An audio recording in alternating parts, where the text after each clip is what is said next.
This is Daily Flash with your hosts, Andrea Jackson and Mitch English. Trending news and entertainment. This is Daily Flash.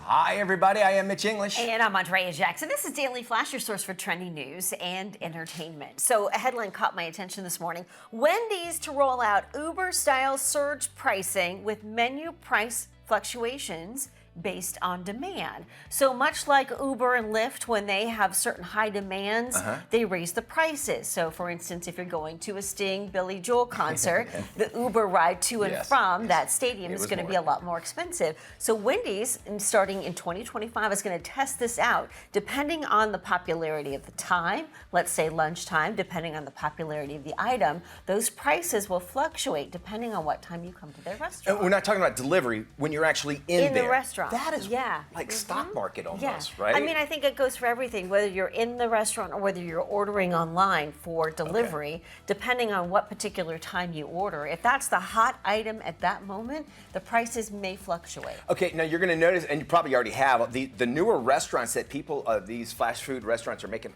smaller dining rooms. They don't want people to go in there because that requires more employees inside the building, and they know that delivery comes along. That is going to be interesting to see if it catches on. And it's part of the AI revolution interesting. too with fast food restaurants. So they'll depend on AI for this to help them determine what item is selling the most and at what particular time that item is selling. And then those prices will fluctuate based on what AI may or may not tell them. Waffle House needs to do this. Waffle House in the South, I don't know if they're everywhere, but Waffle House, like at 3 a.m., you know, it's like a $20 pancake. Then people will quit going there. Taco Bell. And Taco Bell, exactly. There is always a line, regardless of what time of day outside of a Taco Bell. I'm always just amazed. I love most new Taco Bells too. They have a sign just says breakfast, and I never think Taco 7 a.m. Bell. man. Start right up at 7 a.m. Really? Pass by it every day on the way here. Well, lawmakers in Hawaii are moving forward with a $25 climate tax on tourists who visit the Aloha State. They claim it's in an effort to fight what they call an assault on the state's natural resources. More than 9 million people booked a trip to the Aloha State last year. The proposed tax will help pay to protect beaches and prevent wildfires.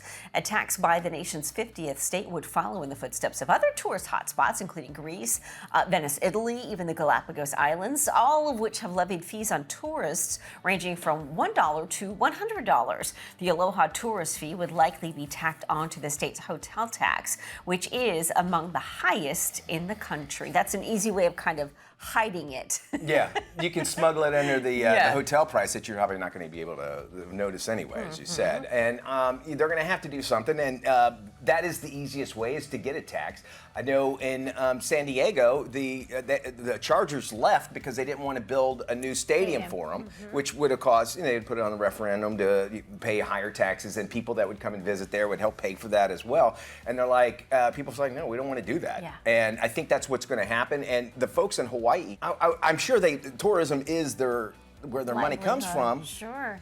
But they're like, well, if this is where the money's going to come from, let's get more money from it. Where else is it going to come from? Right, and in addition to the Maui wildfires, all of that, they're looking to try and improve the environment, and of course, protect what they already have, because obviously they've got a lot of natural resources, and when you've got a bunch of people coming to visit, you got to do what you can to protect your coastlines and your natural habitat. And I just heard a commercial driving into work today, and they give all the prices. It gets prices higher in Hawaii and Alaska. And I always feel bad, but it's expensive. You know that going there, it's going to be. So I think people that go to Hawaii know, okay, I'm going to pay more. So will not even be noticeable. I always see that note too when you order online and it says, no delivery for people who live in Alaska or Hawaii or Puerto Rico. Sorry. Yeah, I exactly. always feel bad for But them. I mean, here in Orlando, we have something similar. Orange County, they've got a specific tourist tax that helps pay for everything. And of course, if you go to any of the theme parks, you're paying a little extra, which you don't know for a tourist tax. Now you know to keep that in mind. We got more trending news and entertainment coming your way, plus lots of fun. You go anywhere, you miss out on it. You're watching Daily Flash.